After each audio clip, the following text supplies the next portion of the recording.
स्वागत है आप सभी का नई कहानी में। मेरा नाम तपस्या है। मेरी शादी के 1 साल बाद ही मैंने एक खूबसूरत सी बेटी को जन्म दिया था। मैंने अपनी बेटी का नाम वर्षा रखा था। वर्षा बहुत समझदार और हम दोनों पति पत्नी की लाडली बेटी थी। पिछले कुछ दिनों से मम्मी जी मतलब मेरी सास का बिहेवियर मुझे कुछ अजीबोगरीब सा महसूस हो रहा था। उनकी हरकतें भी मुझे कुछ सही नहीं लग रही थी, क्योंकि एक इंसान जो सिर्फ और सिर्फ अपने काम से काम रखता हो और वह अचानक कोई ऐसी बात बोल दे जिसे सुनकर हमें विश्वास ना हो, तो वह अजीब ही लगती है। ऐसा लग रहा था जैसे उनके दिमाग में कोई बात चल रही है, मगर जब भी मैं उनसे कुछ पूछने की कोशिश करती तो वह टाल दिया करती थी। कहती थी कि समय आने पर मैं तुम्हें बताऊंगी, अभी मुझसे ज़्यादा पूछताछ मत करो। मेरी सास न जाने क्या करना चाह रही थी, मेरी कुछ समझ नहीं आ रहा था, और मुझसे कहती कि तुम यह बताओ कि हमारी वर्षा का 10 साल होने का बर्थडे कब आ रहा है, वो कब 10 साल की हो रही है।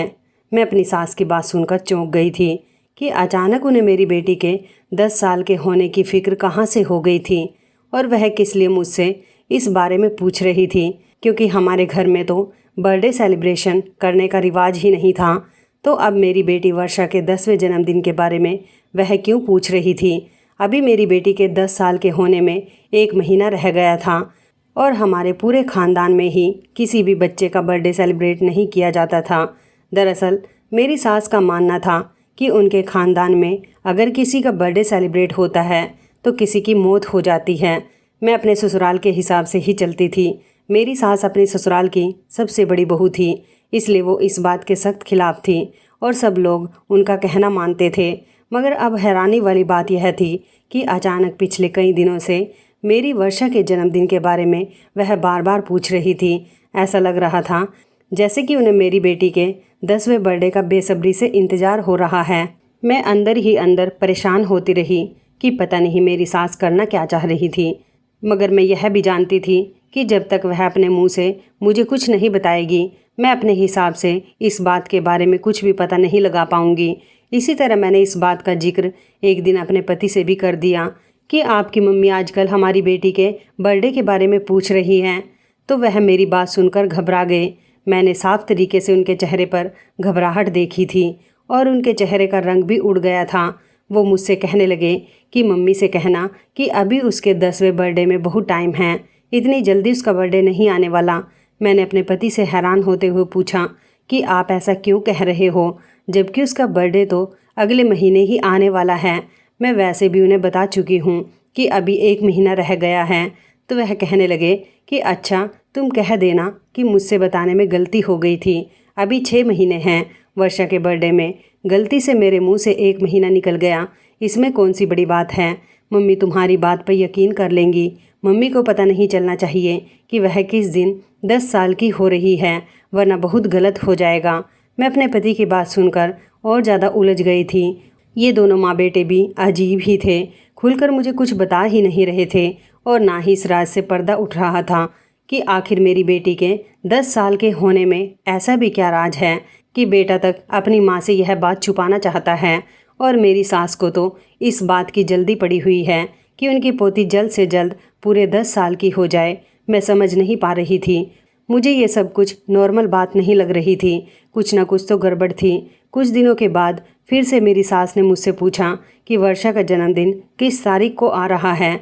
तो मैंने अपने पति के कहने के मुताबिक झूठ बोल दिया और कहा कि अभी तो 6 महीने रह गए हैं।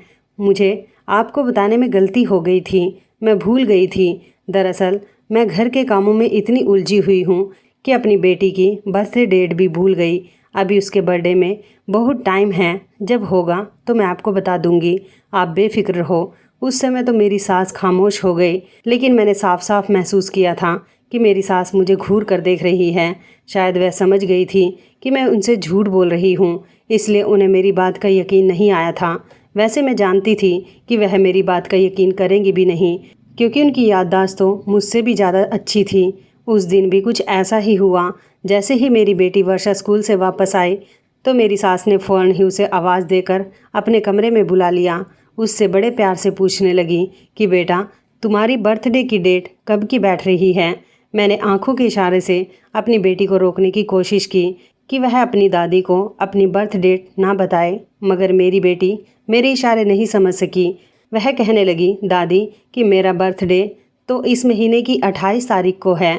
फिर मेरी बेटी हैरान होकर अपनी दादी से पूछने लगी, लेकिन दादी हमारे यहाँ तो बर्थडे सेलिब्रेशन होता ही नहीं है, तो फिर आप मुझसे क्यों पूछ रही हो? तो मेरी सास अंदर ही अंदर मुस्कुरा रही थी। न जाने मेरी सास के दिमाग में क्या चल रहा था। वह मेरी बेटी से कहने लगी कि हाँ, हमने आज तक तुम्हारा बर्थडे सेलिब्रेट नहीं किया, जबकि हमारे ख़ानदान में किसी का भी बर्थडे सेलिब्रेट नहीं हुआ है, लेकिन इस बार हम तुम्हारा बर्थडे सेलिब्रेट ज़रूर करेंगे। मैं तो उलझते हुए अपने कमरे में वापस आ गई और सोचने लगी कि ना जाने मेरी सास के दिमाग में क्या चल रहा है जो हमें नहीं पता। वह क्या करना चाहती है, आखिर मुझे कुछ बताए भी तो सही। मुझे तो अंदर से कुछ गलत ही महसूस हो रहा था। कुछ ऐसी फीलिंग्स पैदा हो रही थी जिसको समझना नामुमकिन था। मेरा दिल यही चाह रहा था कि मेरी बेटी का बर्थडे इतनी जल्दी हरगिज़ भी ना आए, मगर होने को कौन टाल सकता था। वही होता है जो भाग्य में लिखा होता है। हर लम्हा गुजरते हुए वक्त को कौन रोक सकता है। करते करते वह दिन भी आ गया जब मेरी बेटी पूरे 10 साल की हो गई। आज सुबह से ही मेरा मन बहुत घबरा रहा था। ऐसा लग रहा था जैसे कुछ गलत होने वाला है। मेरी बेटी का बर्थडे था, मगर मेरे दिल में बिल्कुल भी खुशी नहीं थी। पता नहीं मेरी ऐसी हालत क्यों हो रही थी। उस दिन सुबह से ही मेरी सास बहुत खुश नज़र आ रही थी। किचन में आकर मुझसे कहने लगी कि वर्षा कहाँ है, अभी तक सो रही है क्या? मैंने कहा, जी मम्मी जी, पर आप क्यों पूछ रही हो? तो कहने लगी कि मुझे उसे बर्थडे विश करना है, और कहने लगी कि ज़रा चावल भिगो देना, मुझे अपनी पोती के लिए आज अपने हाथों से खीर बनानी है। उसे मीठा बहुत पसंद है ना, इसलिए। वैसे भी आज उसका पहला और आखिरी बार बर्थडे सेलिब्रेट किया जाएगा। अपनी सास की बात सुनकर मैं कुछ परेशान हो गई थी। मैंने उनसे उलझते हुए पूछा, मम्मी जी, आखिर आखिरी बार से आपका क्या मतलब है? तो मेरी सास हंसते हुए कहने लगी, अरे कोई मतलब नहीं है, बस ऐसे ही मेरे मुंह से निकल गया था। क्या पता अगले साल मैं ज़िंदा रहूँगी भी या नहीं, तो इसलिए मैंने यह बात कह दी थी। अब तुम किचन से जाओ और जाकर अपनी बेटी को उठाओ, कहो कि दादी तुम्हारे लिए तुम्हारी फेवरेट खीर बना रही है। अपनी सास की ऐसी हरकतें मुझे कुछ गड़बड़ का एहसास दिला रही थी। फिलहाल जो भी था, मेरी बेटी सुबह उठी तो मेरी सास ने उसे बर्थडे विश किया। आज मेरी बेटी बहुत ज़्यादा खुश थी, क्योंकि आज पूरे 10 साल बाद उसे लग रहा था कि उसका बर्थडे है, क्योंकि मेरी सास कभी भी हमें उसको बर्थडे विश भी नहीं करने देती थी, और तो और अपने हाथों से उसके लिए आज मीठा बना रही थी। लेकिन मैंने अपने पति की तरफ जब गौर किया तो वह मुझे बहुत परेशान नज़र आ रहे थे। ऐसा लग रहा था जैसे उन्हें कोई सख्त मुश्किल ने घेर लिया है। मैंने अपने पति से कई बार पूछा कि बताओ, अगर कोई परेशानी है तो मेरे साथ शेयर करो। मेरे पति ने हर बार मुझे टाल दिया। कहने लगे कि मैं परेशान नहीं हूँ और ना ही मुझे कुछ बताना है। उनका मूड भी कुछ ऑफ सा लग रहा था। आज इतनी बड़ी खुशी के दिन मेरे पति का मूड ख़राब होना मुझे किसी गड़बड़ी का एहसास दिला रहा था। हम सब लोगों ने शाम का खाना खा लिया तो मेरी सास कहने लगी, क्योंकि आज मेरी पोती 10 साल की हो गई है तो अब इस घर में वह नहीं रह सकती। अपनी सास की बात सुनकर तो मैं बौखला गई थी। आखिर वह क्या कहना चाह रही थी। मैं घबराकर खड़ी हुई और अपनी सास से पूछा कि मम्मी जी, आप यह क्या कह रही हो? मैं कुछ समझी नहीं। तो मेरी सास कहने लगी कि हम इसे बोर्डिंग स्कूल में डाल रहे हैं और मैं इसे अपनी जान पहचान वाले बोर्डिंग स्कूल में ही भेजूंगी। यही हमारे परिवार की पुरानी रीत है। हमारे ख़ानदान में बेटियों की शिक्षा इसी तरह से पूरी करवाई जाती है। जैसे ही लड़की 10 साल की होती है तो उसे बोर्डिंग स्कूल में डाल दिया जाता है। मैंने गुस्से से अपने पति की तरफ देखा कि उन्होंने तो मुझे इस बारे में कुछ भी नहीं बताया था। यहाँ तक कि मेरी सास ने भी इससे पहले मुझसे कभी इस रिवाज के बारे में एक बात भी नहीं की थी। तो आज ये अचानक उन्हें यह रिवाज कहाँ से याद आ गया था कि मेरी बेटी की अच्छी शिक्षा के लिए उसे बोर्डिंग स्कूल में भेजना है। मैंने अपनी सास से कहा कि आपका मकसद है कि मेरी बेटी अच्छी शिक्षा हासिल करे, तो मैं अपनी बेटी का एडमिशन किसी महंगे स्कूल में करवा देती हूँ, जहाँ से मेरी बेटी और अच्छी शिक्षा हासिल कर सकेगी। मगर बोर्डिंग स्कूल भेजने के लिए मैं कभी तैयार नहीं हो सकती। अच्छी शिक्षा हासिल करवाने के खिलाफ मैं कभी नहीं थी। यह बात तो अच्छी थी कि मेरी सास मेरी बेटी को ज़्यादा पढ़ाना लिखाना चाहती है, लेकिन मैं अपनी बेटी को खुद से दूर नहीं कर सकती थी और अगर ऐसा करना ही था तो उनको इस बारे में मुझे पहले बताना चाहिए था। और वैसे भी अभी भी मेरी बेटी अच्छे स्कूल में ही जा रही थी। अगर वह उसे और अच्छे स्कूल में भेजना चाहती थी तो इसमें मुझे कोई ऐतराज़ नहीं था, लेकिन उनका कहना था कि वह आज ही मेरी बेटी को बोर्डिंग स्कूल भेजेगी। वह आखिर अचानक ऐसे कैसे इतना बड़ा फैसला कर सकती थी। मैं कुछ बोलने ही लगी थी कि उन्होंने अपने बेटे को देखते हुए कहा कि अपनी पत्नी को समझा दो कि मेरे इस फैसले को वह पत्थर की लकीर समझे। मेरा फैसला कभी नहीं बदलेगा और ना ही इसमें कभी कोई गुंजाइश हो सकती है। मैं अभी और इसी वक्त तुम्हारी बेटी का बोर्डिंग स्कूल में एडमिशन करवाने जा रही हूँ। मैंने अपनी सास को उठकर रोकने की बहुत कोशिश की, लेकिन मेरे पति ने मेरा हाथ पकड़ लिया। मैंने अपने पति से कहा कि तुम अपनी मम्मी को रोको। देखो, वह हमारी बेटी को बेवजह ही बोर्डिंग स्कूल में भेज रही है। ऐसे तो हमारी बेटी हमसे दूर हो जाएगी। अभी वह छोटी है, सिर्फ 10 साल की है। अगर वह चाहती है कि वह अच्छी शिक्षा हासिल करे तो हम उसका दूसरे स्कूल में एडमिशन करवा देंगे, मगर उसको बोर्डिंग स्कूल में भेजकर हमसे दूर मत करो। वो हमारी इकलौती बेटी है। लेकिन मैं हैरान तब हुई थी जब मेरे पति ने मेरा हाथ पकड़कर कहा कि मम्मी बिल्कुल ठीक कह रही है, वर्षा को जाना ही होगा। अपने पति की बात सुनकर मुझे अपने कानों पर विश्वास नहीं हो रहा था कि वह कैसे पिता हैं जो अपनी बेटी को खुद से दूर करने के लिए तैयार हो गए। मेरी बेटी बेचैनी से अपनी दादी को देखते हुए कहने लगी कि मैं कहीं नहीं जाऊंगी दादी, मुझे अपने मम्मी के पास ही रहना है। लेकिन मेरी सास तो ज़बरदस्ती उसे घर की दहलीज पार करके ले गई थी। मैं हैरान थी कि शाम के टाइम ऐसा कौन सा बोर्डिंग स्कूल खुला हुआ होगा जिसमें वो उसका एडमिशन करवाने के लिए लेकर जा रही थी। लेकिन मेरी सास को तो अभी उसे घर से लेकर जाने की जिद लग गई थी। मैं अपने पति पर चीखने लगी कि क्या तमाशा लगाया हुआ है, मुझे इस बारे में पहले क्यों नहीं बताया था। मैंने कहा, ओहो अच्छा, मुझे याद आया, इसलिए तो आपकी मम्मी इतने दिनों से उसके 10 साल के होने का इंतज़ार कर रही थी ताकि उसके बाद उसे घर से निकाल दें। ये कैसी अजीबोगरीब रस्मों रिवाज है तुम लोगों के घर के। मैं किसी भी हाल में अपनी बेटी को खुद से दूर नहीं जाने दे सकती। मेरा पति मुझे समझाते हुए कहने लगा कि तुम फिक्र मत करो, वहाँ पर वो अकेली नहीं होगी, वहाँ पर कोई होगा जो उसका ख्याल रखेगा। मैंने ठिठक कर अपने पति से पूछा कि कौन होगा, तो मेरा पति लड़खड़ाते हुए शब्दों में कहने लगा कि कोई ना कोई तो होगा ही ना जो उसका ख्याल रखेगा। मैंने कहा, ऐसे ही कोई किसी का ख्याल नहीं रखता, तुम मेरी बेटी को वापस ला कर दो। मेरा पति कहने लगा, वहाँ पर मेरी बहन होगी, छोटी बहन, जो वर्षा का ख्याल रखेगी। अपने पति की बात सुनकर तो मेरे होश उड़ गए थे। मैं शॉक्ड रह गई कि मेरे पति की एक छोटी बहन भी थी जिसके बारे में मुझे आज तक नहीं पता था। यह मुझे आज पहली बार पता चला था। मुझे वो दिन याद आने लगा जब ये लोग रिश्ता लेकर हमारे घर पर आए थे। उन दिनों मैं अपने मामा जी के यहाँ थी जब मेरी मम्मी ने मुझे फ़ोन करके इमरजेंसी में घर पर बुलाया था।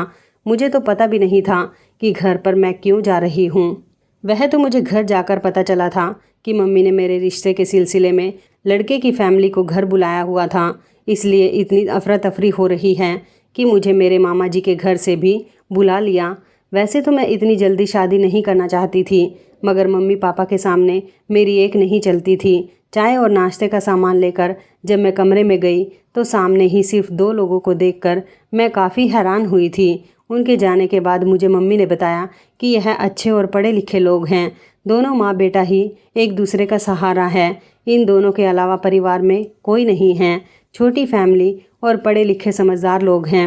लड़का अच्छा कमाता है, घर बार भी अपना है, और हमें क्या चाहिए। लोग अच्छे हैं। तुम्हारे पापा के दोस्त ने यह रिश्ता बताया है। वह इन लोगों की बहुत तारीफ़ कर रहे थे, तो मैं सोच रही हूँ कि हाँ कर देती हूँ। मम्मी ने मेरी मर्जी पूछी तो मैंने उनसे कह दिया था कि जैसा आप लोग कहोगे मैं वैसा ही करने के लिए तैयार हूँ। इस तरह मेरी रजामंदी पर हाँ हो गई थी। लेकिन जब बाद में मेरे होने वाले पति से मेरी बातचीत हुई तो उन्होंने मुझे बताया कि वह अपने माता पिता के इकलौते बेटे हैं। अपने पति की फैमिली के बारे में मुझे सिर्फ इतना ही मालूम था कि उनके पापा की मौत जब वह 15 साल के थे तभी हो गई थी और उनकी मम्मी ने ही उन्हें पाल पोस कर जवान कर दिया था। ना कोई ननद और ना ही कोई देवर जेठ, और फिर लड़का भी अच्छा देखने में, खूबसूरत और पढ़ा लिखा।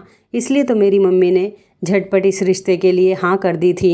और जल्द से जल्द मेरी शादी कर दी। मुझे लगा था कि मेरी सास नॉर्मल सास की तरह होंगी, मेरे साथ भी वैसा ही बिहेव करेंगी जैसा दूसरी औरतें अपनी बहुओं के साथ करती हैं, मगर मेरे साथ तो शादी के बाद ऐसा कुछ भी नहीं हुआ था। मेरी सास तो बहुत अच्छी औरत थी, बहुत ही संस्कारी औरत थी। घर के काम में भी मेरे साथ हाथ बटाया करती थी। मेरी सास हमारे ही गांव के एक तांत्रिक बाबा थे, उन्हें बहुत मानती थी। कभी कभी उनके यहाँ भी चली जाती थी। मैं खुद को बहुत लकी समझती थी कि मुझे इतनी अच्छी सास मिली है। शादी के कुछ महीने बाद ही मैं प्रेग्नेंट हो गई तो मेरी सास के रिश्तेदार जो हमारे यहाँ आते जाते रहते थे वह मुझे हमेशा बेटा होने की बधाइयाँ देते थे। कहती थी कि हमारे परिवार का रिवाज है कि हमेशा पहला लड़का ही होता है, इसलिए तुमसे भी उम्मीद है कि तुम भी बेटे को ही जन्म दोगी। मुझे डर भी लगता था कि अगर बेटा नहीं हुआ तो कहीं मेरी सास का बिहेवियर मेरे साथ ना बदल जाए, वह ऐसी सास ना बन जाए जैसी दूसरों की होती है। वह मेरे लिए मेरी माँ समान थी और मैं कभी ऐसा नहीं चाहती थी कि वह सास वाली हरकतें मेरे साथ करना शुरू कर दें, क्योंकि उन्होंने भी हमेशा मुझे बहू नहीं बेटी की तरह समझा था और आखिर मेरा डर सच साबित हुआ। मैंने अपनी बेटी वर्षा को जन्म दिया था। मुझे लगा कि अब मेरी सास मुझे डांट लगाएंगी, मुझसे नाराज़ होंगी, मगर ऐसा कुछ भी नहीं हुआ था। वह बहुत अच्छी औरत थी। उन्होंने मुझसे कहा कि बेटियां तो भगवान की कृपा होती है, तुम फिक्र मत करो, मैं तुमसे नाराज़ नहीं हूँ, बल्कि मैं तो बहुत ज़्यादा खुश हूँ कि भगवान ने हमारे घर बेटी को भेज दिया। तो मैंने चैन की सांस ली थी। बेटी पैदा हो जाने के बाद मैंने भगवान से यही प्रार्थना की कि दूसरी बार मुझे अगर कभी माँ बनने का सुख मिले तो मैं बेटे को ही जन्म दूँ, क्योंकि मैं जानती थी कि मेरी सास को अपनी पीढ़ी बढ़ाने का कितना शौक़ है। वह यही चाहती होंगी कि उनके बेटे के घर भी बेटा पैदा हो जो उनकी पीढ़ी को आगे बढ़ा सके, उनके घर का वारिस बने। लेकिन अगली बार जब मैं प्रेग्नेंट हुई तो मुझे मायूसी हुई थी। मेरे पेट में बेटी ही थी, लेकिन मेरी बेटी मृत पैदा हुई थी, जिसका मुझे बेहद अफसोस था। मेरी सास का बिहेवियर मेरे साथ बिल्कुल नहीं बदला था।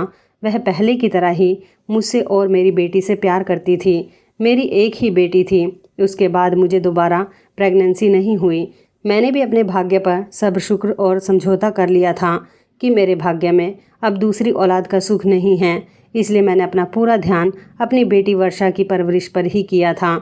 न सिर्फ उसकी हर ख्वाहिश को पूरा किया था, बल्कि उसे अच्छे मैनर्स भी दिए थे। मेरी बेटी पढ़ाई में भी बहुत आगे थी, लेकिन मेरी सास अभी चाहती थी कि मेरी बेटी बोर्डिंग स्कूल जाने के बाद अपना सारा का सारा ध्यान पढ़ाई में ही लगा ले। तो उन्हें कम से कम एक बार मुझे इस बारे में बताना तो चाहिए था। इस तरह अचानक बिना पूछे बिना बताए इतना बड़ा फैसला कर दिया और उसका हाथ पकड़कर उसे घर से बाहर ले गई कि बोर्डिंग स्कूल में उसका एडमिशन करवाने जा रही हूँ। और अब मेरे परेशान होने पर मेरा पति कह रहा था कि तुम परेशान मत हो, वहाँ पर मेरी छोटी बहन भी मौजूद है। तो मेरा शक में पड़ना तो एक ज़रूरी बात थी कि अब उनकी बहन कहाँ से आ गई और कैसी बहन। पहले तो उन्होंने यही कहा था कि वह अपने पेरेंट्स का इकलौता बेटा है, तो अब उनकी बहन इतने सालों के बाद न जाने कहाँ से आ गई। मुझे परेशान देखकर अचानक मेरा पति कहने लगा कि दरअसल मेरी छोटी बहन भी वहीं बोर्डिंग स्कूल में पढ़ रही है, वह भी 10 साल की उम्र से वहीं पर है। तुम फिक्र मत करो, वह हमारी बेटी वर्षा का बहुत अच्छे तरीके से ख्याल रखेगी। मेरी तो कुछ समझ ही नहीं आ रहा था, आखिर यह सब चल क्या रहा था। मैं भी खुद कुछ समझ नहीं पा रही थी। मेरी सास जब 2 घंटे के बाद घर वापस आए तो मैंने उनसे पूछने की बहुत कोशिश की कि आप आखिर इस टाइम पर मेरी बेटी को ऐसे कौन से बोर्डिंग स्कूल में एडमिशन दिलवाने गई थी, मगर उन्होंने मुझे कुछ भी नहीं बताया। वह मुझसे कहने लगी कि अब तुम मुझसे नहीं मिल सकती, इसलिए मैं तुम्हें कोई जवाब नहीं देना चाहती। अब अपनी बेटी को तुम कुछ सालों के लिए भूल जाओ। उस पल उनकी आंखों को देखकर मुझे बहुत डर महसूस हुआ था।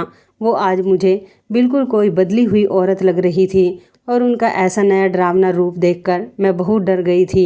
आज तो मुझे ऐसा लग ही नहीं रहा था कि वह मेरी सास है। वही सास जो मेरे साथ इतने प्यार से रहती थी, वो मुझे कोई और ही औरत लग रही थी। उनके चेहरे के एक्सप्रेशन देखकर ऐसा लग रहा था जैसे वो कोई बहुत बड़ी जंग जीत कर आई हो। मेरा पति मुझे बहस करने से रोकने की खातिर मुझे ज़बरदस्ती कमरे में लेकर चला गया और कहने लगे कि प्लीज़ इस समय तुम मम्मी से कोई बात मत करो। यह सब कुछ देखकर मैं बुरी तरह से उलझन का शिकार हो गई थी। मैंने आज तक अपने पति के मुंह से उनकी छोटी बहन का जिक्र तक नहीं सुना था और आज पहली बार सुनकर मुझे बहुत अजीब लगा था, बल्कि एक बहुत बड़ा झटका सा लगा था कि यह कैसी माँ है जिन्होंने बचपन से अपनी बेटी को इस बोर्डिंग स्कूल में पढ़ने के लिए छोड़ रखा है और अब मेरी बेटी को भी वहाँ पर छोड़कर आ गई। मैंने कुछ दिनों तक तो इंतज़ार किया। मुझे अपनी बेटी की बहुत याद आ रही थी, क्योंकि वह मेरी एक ही बेटी थी और मेरी सब कुछ थी। मैं उससे बहुत प्यार करती थी। मेरा मन बार बार उसे देखने को कर रहा था। इसलिए मैंने अपने पति से कहा कि मैं अपनी बेटी से मिलना चाहती हूँ। मेरी सास ने कहा कि नहीं, तुम मुझसे नहीं मिल सकती। मेरा जब भी अपनी बेटी से मिलने का मन करता, मेरा पति भी मुझे साफ साफ इनकार कर दिया करता था। बल्कि कभी कभी तो वह मुझे समझाता और तसल्लियाँ देता कि परेशान मत हो, वह मेरी बहन के पास ही तो रह रही है। कुछ समय के बाद जब हमारी बेटी घर आएगी तो तुम देखना कितनी काबिल होगी। उस स्कूल में उसे अच्छी शिक्षा प्राप्त होगी। भले ही हम उसे नहीं मिल सकते, मगर वह बिल्कुल ठीक है। मुझे ऐसा लगता था जैसे मेरी सास हर हफ्ते में एक चक्कर वहाँ लगाती है। मेरी बेटी से मिलने के लिए जाती थी, लेकिन वह मुझे अपने साथ लेकर क्यों नहीं जाती। हर पल मुझे यही एहसास होता था कि ज़रूर कोई तो ऐसी बात है जो मेरी सास मुझसे छुपा रही है। आखिर मैं अपनी बेटी से क्यों नहीं मिल सकती? कहीं मेरी बेटी किसी बुरे हाल में तो नहीं है, कहीं किसी मुसीबत का तो शिकार नहीं हो रही। मेरा दिल हर समय उसके लिए परेशान ही होता रहता था। मैं उसके लिए उसकी याद में बहुत रोती थी, लेकिन दूसरी तरफ यह दोनों माँ बेटा मुझे उससे मिलने ही नहीं देते थे। जब कुछ नहीं हो सका तो हार कर मैं अपनी बेटी के लिए बीमार पड़ गई। मेरी कंडीशन बिल्कुल बीमारों जैसी हो गई थी, लेकिन फिर भी मेरी सास का दिल नहीं पिघला था। इस तरह धीरे धीरे पूरे 6 महीने गुजर गए थे और मैं अपनी बेटी की एक झलक के लिए भी तरस गई थी। अब तो मैंने सोच लिया था कि जो होगा सो होगा। अब मुझे खुद ही उसका पता मालूम करना पड़ेगा। मैंने अपनी सास के रूटीन पर कड़ी नज़र रखी थी, तो वह हफ्ते के आखिर में शाम के समय घर से बाहर जाती है और लगभग 4-5 घंटे बाद घर पर आती है। मुझे अंदर से यही लग रहा था कि वह मेरी बेटी के ही बोर्डिंग स्कूल में उससे मिलने के लिए जाती होगी, जहाँ का कहकर उन्होंने मेरी बेटी को भेजा हुआ है। एक दिन मैं भी अपनी सास का पीछा करने लगी।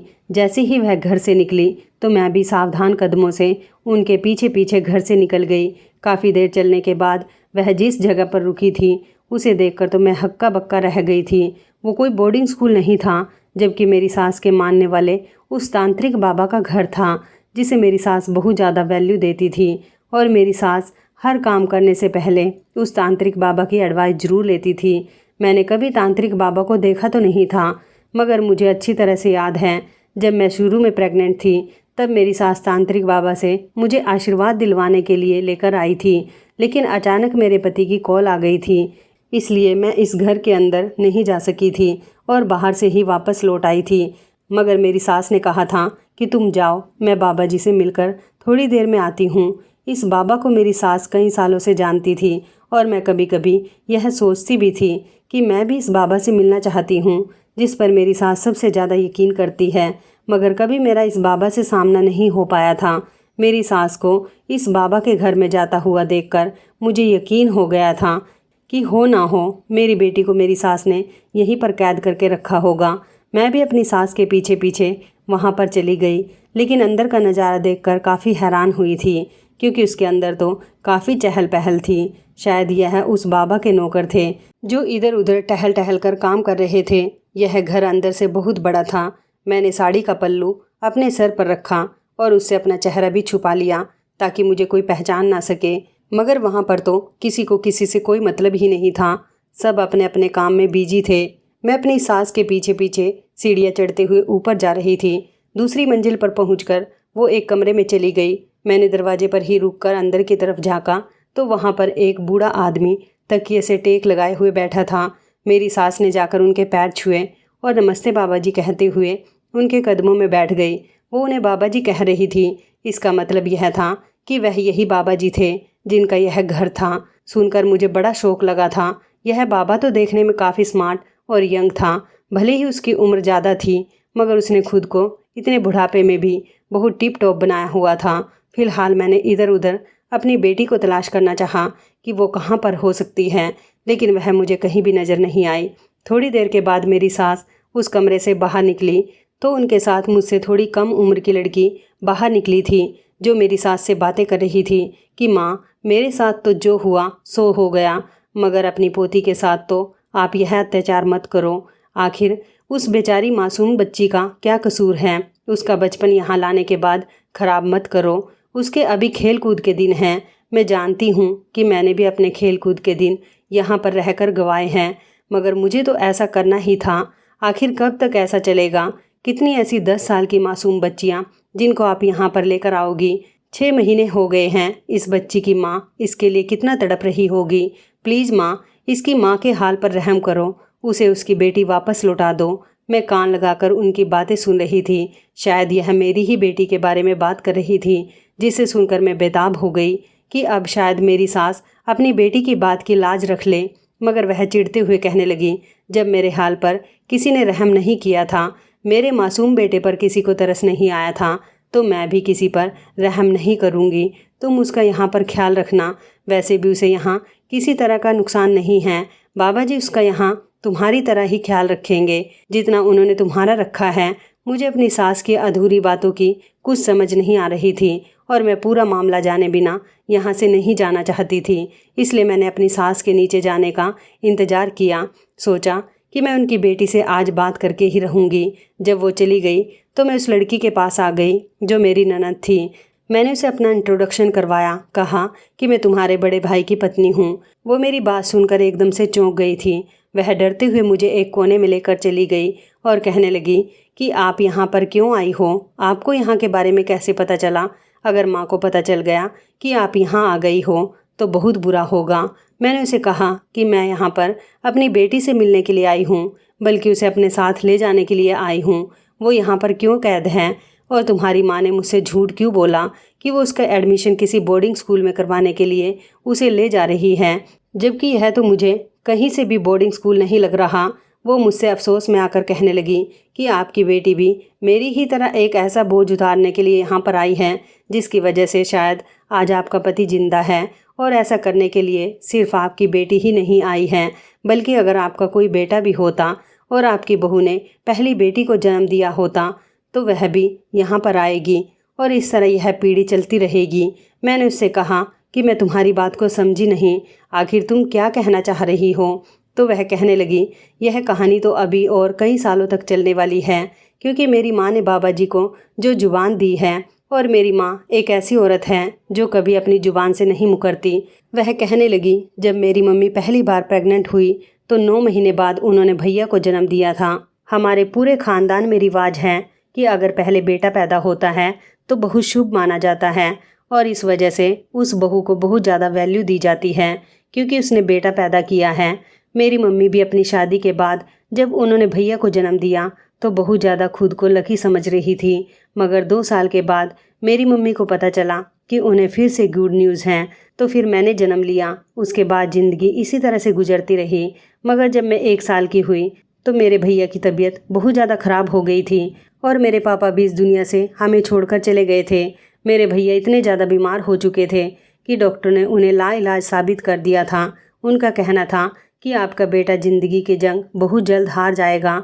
अगर आपके पास पैसे हैं तो आप इसे शहर के किसी महंगे हॉस्पिटल में लेकर चली जाओ, क्योंकि यहाँ गांव में इसका इलाज नहीं है। मेरी मम्मी का ऐसे मौके पर किसी रिश्तेदार ने भी साथ नहीं दिया था। मेरी मम्मी अपने 4 साल के बेटे को उठाकर गोद में जगह जगह घूम रही थी और फिर मैं भी थी। उन्होंने मुझे सोता हुआ घर में ही छोड़ दिया था और रात के अंधेरे में घर में ताला लगाकर लोगों से पैसे मांगने के लिए चली गई थी ताकि उनके बेटे का इलाज शहर के बड़े अस्पताल में हो सके, क्योंकि शहर के बड़े अस्पताल में जाने के लिए उन्हें पैसे भी ज़्यादा चाहिए थे। वह किसी भी तरह से अपने बेटे की जान बचाना चाहती थी, मगर मेरे भैया के इलाज के लिए किसी ने मेरी मम्मी की कोई मदद नहीं की थी और मेरी मम्मी का रो रो कर बुरा हाल हो गया था। एक तरफ उनकी 1 साल की नन्ही सी बेटी थी और दूसरी तरफ उनका 4 साल का बीमार बेटा था। पापा के मर जाने पर मम्मी बहुत टूट कर रह गई थी। उनकी कुछ समझ नहीं आ रहा था कि वह क्या करे। मेरी मम्मी के माता पिता भी इस दुनिया में नहीं थे जो उनकी थोड़ी बहुत मदद कर देते। उनके भाई भाभी थे जिन्होंने उनको कुछ नहीं समझा और उन्हें नकार कर घर से निकाल दिया और कहा कि हम तुम्हारी कोई मदद नहीं कर सकते। मेरी मम्मी पूरी तरह से लाचार हो गई थी। भैया की तबीयत तो दिन ब दिन बिगड़ती जा रही थी। फिर गांव की ही एक औरत ने मम्मी को सोल्यूशन दिया कि हमारे गांव में जो सरपंच जी की हवेली के बराबर में तांत्रिक बाबा बैठते हैं, उनके यहाँ जाए, उनके पास कोई ना कोई सोल्यूशन ज़रूर होगा। वह भैया का इलाज कर सकते हैं, उन्हें ठीक कर सकते हैं। मेरी मम्मी भैया को लेकर तांत्रिक बाबा के पास चली गई और उनके आगे हाथ जोड़कर रिक्वेस्ट करने लगी कि किसी भी तरह से उनके बेटे को ठीक कर दो। वह अपने बेटे के बिना जिंदा नहीं रह सकेगी, क्योंकि मेरी मम्मी भैया से बहुत प्यार करती थी। तांत्रिक बाबा ने मेरे भैया को ठीक करने का फैसला कर लिया था। मम्मी ने बाबा जी को बताया था कि उनके पास 1 साल की बेटी भी है, जिसे वो घर पर रोता हुआ छोड़कर यहाँ आई है। इस समय वो बहुत ज़्यादा परेशानी में है, उनकी सारी परेशानी दूर कर दो। तांत्रिक बाबा ने मम्मी की सारी परेशानी दूर करने के लिए उन्हें तसल्ली दे दी थी और कहा था कि जल्द ही वह सारी मुश्किल से आज़ाद हो जाएगी, मगर इसके लिए उन्हें एक बहुत बड़ी कीमत चुकानी पड़ेगी। मम्मी ने उनसे कहा था कि इस समय मेरे पास पैसे नहीं हैं, मैं आपको पैसे नहीं दे सकती। तांत्रिक बाबा ने कहा कि मैं तुमसे पैसे नहीं मांग रहा हूँ, मैं जानता हूँ कि अगर तुम्हारे पास पैसे होते तो तुम यकीनन मेरे पास नहीं आती, बल्कि अपने बेटे का इलाज किसी अच्छे अस्पताल में करवा रही होती। मैं अपने तंत्र मंत्र से तुम्हारे बेटे की तबीयत ठीक कर दूंगा, मगर इसके लिए तुम्हें अपनी बेटी को मेरे पास भेजना होगा। अभी नहीं, वह भी जब वो 10 साल की हो जाएगी, और तब तुम उसे मेरे पास भेज देना। मैं उसे अपने पास तब तक रखूँगा जब तक तुम्हारे ही परिवार की, मतलब तुम्हारे ही परिवार का खून जो कि बेटी हो, उसे तुम मेरे पास लेकर आओगी। वह भी 10 साल की होनी चाहिए। फिर मैं तुम्हारी बेटी को रिहा कर दूंगा और फिर उसके बाद तुम्हारी पोती को अपने पास अपनी सेवा के लिए रखूँगा। यह काम तुम्हारी हर आने वाली पीढ़ी में जो पहली बेटी होगी वह करेगी, और जिसकी उम्र 10 साल की होनी चाहिए। अगर तुम मेरी शर्त के लिए राजी हो तो मैं तुम्हारे बेटे का इलाज करने के लिए तैयार हूँ, अगर नहीं हो तो तुम यहाँ से जा सकती हो। तांत्रिक बाबा की बात सुनकर मेरी मम्मी परेशान तो जरूर हुई थी, मगर अपने बेटे की तरफ देखकर उन्हें इस शर्त के लिए राजी होना पड़ा था, क्योंकि मेरी मम्मी जानती थी कि उनका इस दुनिया में कोई नहीं है। यह बात उन्हें इन दिनों अच्छी तरह से पता चल गई है, क्योंकि किसी भी रिश्तेदार ने उनकी मदद नहीं की। और फिर मैं बेटी हूँ, बड़ी होकर मैं भी विदा होकर अपनी ससुराल चली जाऊंगी। मेरी माँ फिर से अकेली रह जाएगी। मेरी माँ को लगता था कि उनका सहारा सिर्फ उनका बेटा ही है, जो बुढ़ापे में ही उनका साथ देगा। इसलिए मेरी माँ ने फैसला कर लिया था कि जब उनकी बेटी 10 साल की होगी तब वह उसे यहाँ पर छोड़कर चली जाएगी। इस तरह अपने तंत्र मंत्र के जरिए तांत्रिक बाबा ने मेरे भैया को बिल्कुल ठीक कर दिया था, जिसके बाद हमारे घर के हालात भी बेहतर हो गए थे। मेरी मम्मी ने लोगों के घरों में काम करना शुरू कर दिया था, और फिर जब भैया जवान हुए तो उन्होंने नौकरी करना शुरू कर दिया, जिससे हमारे घर के हालात बिल्कुल सुधर गए थे। इस तरह जब मैं 10 साल की हुई तो मम्मी मुझे यहाँ पर छोड़कर चली गई, और मैं तब तक यहाँ रहूँगी जब तक भैया की 10 साल की बेटी यहाँ पर नहीं आ जाती। इसलिए मेरा समय यहाँ पर पूरा हो चुका है। अगले 6 महीने बाद मुझे यहाँ से तांत्रिक बाबा की सेवा से अलग कर दिया जाएगा। उसके बाद यह जिम्मेदारी आपकी बेटी को निभानी होगी। अब आप प्रार्थना करो कि भगवान आपको बेटा दे, क्योंकि अगर आप बेटी की शादी कर दोगी तो फिर उसकी पत्नी भी बेटी को जन्म देगी, और उसकी जो बेटी होगी वह यहाँ पर बाबा जी के यहाँ उनके पास इस घर में रहेगी। और शायद उसके दौर में बाबा जी का कोई बेटा होगा जिसने कई सालों बाद बाबा जी की जगह ले ली होगी। तब आपको आपकी बेटी देखनी नसीब होगी, लेकिन उसके लिए आपको अपनी पोती की कुर्बानी देनी होगी, जैसे कि मेरी मम्मी ने दी है। ऐसा हमारे ख़ानदान में तब तक होता रहेगा जब तक भैया जिंदा हैं। अगर आपने ऐसा करना बंद कर दिया तो वह तांत्रिक बाबा का कहना है कि भैया की मौत भी हो सकती है। अगर आप विधवा होना नहीं चाहती हो तो आप अपनी बेटी को यहाँ पर रहने दो, और अगर अपनी बेटी से मिलना चाहती हो तो आपको अपने पति से दूर होना पड़ेगा। अपनी ननद की बातें सुनकर तो मैं शॉक्ड रह गई थी कि आज के ज़माने में भी यह लोग कैसी मनगढ़ंत बातों पर विश्वास करते हैं। मैंने अपनी ननद से कहा कि मैं इन बातों पर कभी विश्वास तो नहीं करती, मगर इतना ज़रूर कहूँगी कि बाबा जी ने अगर मेरे पति की जान बचाई है तो वह उनका भाग्य था। वह कोई भगवान नहीं है जो उन्होंने मेरे पति की जान बचाई। शायद मेरे पति के भाग्य में ज़िंदगी लिखी हुई थी। मैं अपनी ननद से इतनी बातें करके और अपनी बेटी से मिले बिना ही वहाँ से चली आई थी, मगर घर आने के बाद मैंने अपनी सास को कटघरे में खड़ा कर लिया था, क्योंकि मेरी सास का ऐसा मानना था कि उनके बेटे की जान तांत्रिक बाबा ने बचाई है। मैंने अपनी सास से कहा कि मुझे किसी भी हाल में अपनी बेटी चाहिए। अगर आपने ऐसा नहीं किया तो मैं आपके खिलाफ़ पुलिस में रिपोर्ट दर्ज करवा दूंगी। मेरी बात सुनकर मेरी सास अचानक डर गई। फिर उन्होंने मुझे पूरी कहानी वहीं से बताई जहाँ से मेरी ननद ने मुझे बताई थी। उन्होंने कहा, क्या तुम्हें अपने पति की ज़िंदगी प्यारी नहीं है? मैंने कहा, मेरे पति को कुछ नहीं होगा भगवान की कृपा से, क्योंकि मैं भगवान पर विश्वास करती हूँ, ऐसे ढोंगी बाबा पर नहीं जो लोगों को सालों साल बेवकूफ़ बनाते रहे। वह बाबा अपने घर में नौकरानियाँ रखने के लिए न जाने कितने लोगों को बेवकूफ़ बना चुका है। ज़िंदगी और मौत तो भगवान के हाथ में होती है। मम्मी जी, आपने कैसे सोच लिया कि उस तांत्रिक बाबा के पास अगर हम अपने घर की बेटियां नहीं भेजेंगे तो मेरे पति की जान जा सकती है? मैंने अपनी सास को भरोसा दिलाया कि ऐसा कुछ नहीं है, मगर मेरी सास तो मानने के लिए तैयार ही नहीं हो रही थी। मैं जिद पर अड़ गई और मैंने कहा, तो फिर ठीक है, मुझे मेरी बेटी वापस चाहिए, वरना मैं पुलिस में रिपोर्ट लिखवाने के लिए जा रही हूँ। मेरी सास मेरे पति से कहने लगी कि देखो, तुम्हारी पत्नी पागल हो गई है, यह कितना बड़ा कदम उठाने के लिए कह रही है। मेरा पति और मेरी सास दोनों ही मुझे रोकते रह गए, लेकिन मैं पुलिस में चली गई और मैंने पुलिस को जाकर सब कुछ बता दिया। पुलिस ने मुझे मेरी बेटी तो दिलवा दी थी और साथ ही साथ मेरी ननद भी वहाँ से आज़ाद हो गई। ऐसी ना जाने कितनी लड़कियां जिनके माता पिता को वह ढोंगी बाबा सालों से बेवकूफ़ बना रहा था, जो ऐसे मजबूर थे, जो अपने बीमार बच्चों और अपने अपने घरों की औरतों या फिर अपने घर के बूढ़ों को उनके पास लेकर गए थे और कहा था कि उनका इलाज करवाना है। उसने इलाज की वजह से अपने घर में ढेर सारी नौकरानियाँ इकट्ठी कर ली थी, जो उसको और उसकी पत्नी को काफ़ी सारा आराम दे रही थी। और तो और वह घर बैठे इस तरह से पैसे भी कमा रहा था। मासूम बच्चियों से वह घर के काम करवाता था और फिर उनको तब तक नहीं छोड़ता था जब तक वह जवान होने के बाद उसके घर में उसी परिवार की दूसरी लड़की नहीं आ जाती थी।